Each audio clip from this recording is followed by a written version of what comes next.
Let's talk to one of our favorite Texas congressional members, Chip Roy from the Republic of Texas, who I might add, this is the first time that he's joined us via Skype. I noticed you've got a little facial sweater there happening. I call this my liberty scruff. I can't grow much hair on my head, so this is what I get. But my lovely bride is allowing me to get away with this during this time of isolation. Very nice. I got to get your take on maybe the way some of this is being handled in various parts of the country, state by state. I mean, obviously, I think some of this, so much of this comes down to what relationship officers had, police departments had with communities before this began. But even then, at what point, like I hear Mayor Bill de Blasio, who was trying to give an excuse as to why people couldn't worship in church, but they could go and loot Fifth Avenue. And that didn't make any sense. What is your take and your thought on the way that you have seen this managed in states across the nation? Well, first of all, I think you know this about me. My grandfather is the chief of police of a small West Texas town. I grew up listening to stories from my dad, who grew up at his footsteps, telling me stories about that. And he told me stories about how he fired a couple of guys who were harassing black people in Sweetwater, Texas, where he was the chief of police. And so I kind of grew up, understanding what good law enforcement looks like versus bad. Right. The vast majority of the people in law enforcement are great Americans out there working for us every single day. I was the first assistant attorney general of Texas, former federal prosecutor, and I've worked with law enforcement my whole life professionally, and they're wonderful, great people on the front lines for the most part. We ought to be standing alongside them. Go spotlight those that do wrong. Of course, we do that in every profession, with doctor, nurse, police officer, member of the military. We have court martials for a reason. And we need to make sure we stop bad things from happening, or deal with them when they do, but you can't stop them from happening. And I think the president is absolutely right to stand up and hold the line and push governors like Cuomo and then, frankly, Mayor de Blasio for their absolutely cowardly performance in what they're doing in New York City. They're allowing that great city to get decimated, get run over by people that have an ideological agenda, this leftist agenda in Antifa, that they're using this tragedy to exploit it in order to further some sort of ideological goals and then create chaos. People are getting hurt. I talked to a woman who lost her restaurant. She was just ready to open. I've talked to multiple people who have had their windows smashed in, their restaurants harmed right in the middle of this pandemic when they were all struggling. We've had 4 officers shot in St. Louis, an officer shot and killed almost, assassin style in Las Vegas. We've had 11 Secret Service agents had to go get hospitalized. Enough.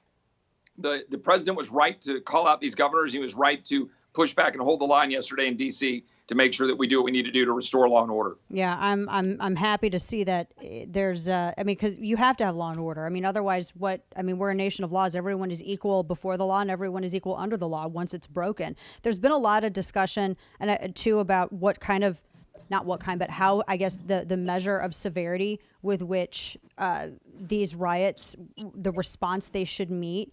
I know the president was talking about the Posse Comitatus Act and all of this, and going back to insurrection laws and all this kind of stuff.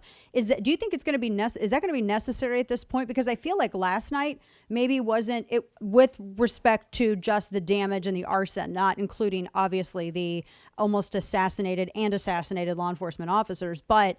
Do you think that that's going to be necessary? And what do you make of the criticisms of perhaps using those methods? Well, first of all, and I know you and I both have a very healthy skepticism of government in our lives. We very much appreciate the Bill of Rights and the limited form of government that we have, and most of your listeners do too. So what really frustrates me right now is you and I agree, and most law-abiding citizens agree, we grant a substantial amount of authority to the government to keep law and order, particularly local and state government. And now in this instance, there's additional authorities that are being sought in order to quell this insurrection. You go back and look historically, right? We have in the Constitution that the president's supposed to guarantee a republic, right? And guarantee the security of the republic with consultation with state leaders and governors and the state legislatures, being able to then go out and quell domestic violence. But then in 1807, I think it was 1807, you can fact check that, but the Insurrection Act was passed, right. And that granted a greater structure and understanding of what the federal authorities could do to quell insurrection. And I think it is critically important that when it's necessary, and this isn't the first president to do it. George H.W. Bush did it in 1992 We had 3 or 4 presidents in the past did it. Lyndon Johnson did it in 1968. We can go through our history, and we've had a number of presidents who've used that authority. And they should when it's necessary to establish order. And then liberty lovers like you and me and everybody else, we should, when we've restored order, take a check back and say, look, we don't want to militarize law enforcement. Right. We want our cops and our local law enforcement, FBI where necessary, to keep the peace. But where it's necessary, absolutely they should use it. And the president is right to initiate it and have it at the ready. What can people expect to see as to how this is going to be handled now that Antifa has been declared to be a terrorist organization? How quickly, what does that expedite, and what is it going to allow the government to do? Because I know everyone's going to be looking at the headlines for results. There are people who are going to want to see justice play out in headlines and in the statements that the president gives. So what are they going to get as a result of that? Yeah, I'm one of those people. I want to see some people brought before courts. I want to be put in jail, and I want to be put in jail for a very long time for what they're doing in organizing insurrection against the United States and fomenting hate and sowing division and undermining the security of our well-being of our cities and frankly now threatening suburbs throughout our entire country. I want that to occur, and I think you said it. They want to see results. So declaring them a domestic terrorist organization, okay, that's fine. And I certainly support putting whatever tools we can at our disposal to go after what is essentially organized crime. Yeah. These guys are conspiring to commit crime. But honestly, you've got to just go do it. We need to go seek them out. We need to go find them, and we need to go prosecute them under the laws that we have. Andy McCarthy, my friend at National Review, wrote a great piece on this. A former, first assistant United States attorney in New York, and prosecuted the 1993 World Trade bombings. He knows a lot about terrorism.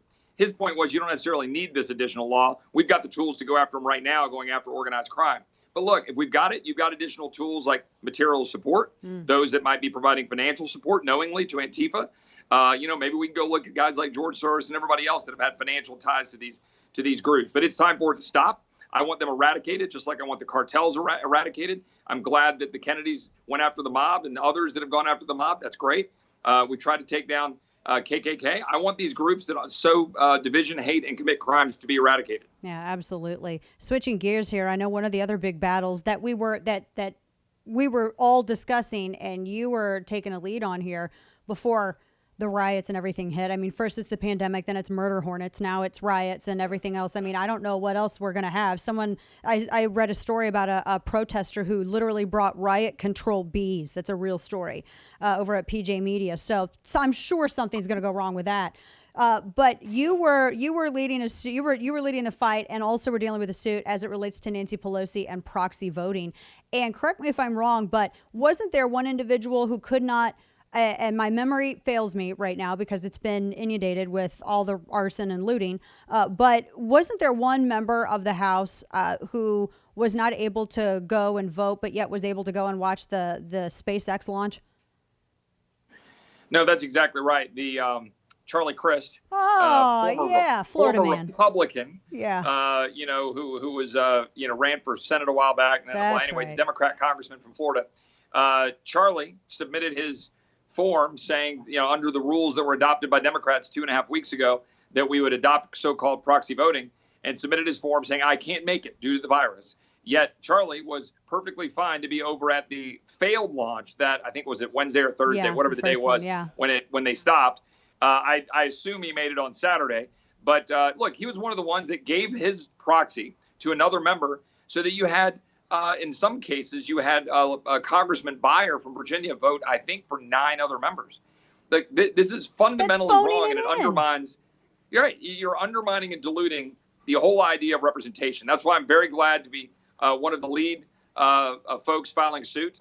Kevin McCarthy, myself, Jim Jordan, Andy Biggs, a handful of others. Chuck Cooper's the lawyer in D.C., and we've filed suit in federal district court saying that we think it is patently and facially unconstitutional that you cannot hand over that which has been delegated to you by your constituents to represent them to another member, thereby diluting their representation and diluting our vote. It's just fundamentally wrong. Do not kid yourself. This isn't virtual voting. I've got my concerns and problems with virtual voting. I think it would be as a bad policy, but we could talk about it. But proxy voting is just facially and patently unconstitutional in my view. It is. It's phoning it in. If it was any other industry, that person would be fired for not showing up to do their job. If Charlie Crist was in any other job, he'd be fired for playing hooky. and for not going and doing his job. It's such an insult to voters, because we invest in these people our trust, and then to have them not even consider it an important enough task to show up and physically vote. I mean, that's literally why they're there. I mean, and you too, but it's why why we have that chamber. It's why they go to DC. Right. That is our fundamental duty, our fundamental job. If you do nothing else, right, you go to Washington, you represent those folks, you make a decision, and you vote. And look, we had, I think, upwards of 65, 66, 7 votes that were cast by proxy last week on at least, I think, 3 measures, including, by the way, a measure that I was the lead sponsor of, but it passed 417 to 1. So it didn't rely on the proxy votes. But what are we going to do when you have 40 members there with 10 proxies each, and they're choosing and voting on all of these different measures, and those proxies are actually deciding votes? And these are things that happen on the fly. You're fundamentally changing our democracy or changing our republic. And it's wrong. And I hope we'll get the court to agree with us. Although John Roberts' recent ruling about religious liberty didn't give me any confidence in the court these days. Yeah, that does not inspire confidence at all. Goodness. Congressman Chip Roy, we always appreciate you joining us, and prayers for safe travel, germ-free travel as well. And we'll keep in touch with you as we watch this battle over proxy voting. Thanks for your time today.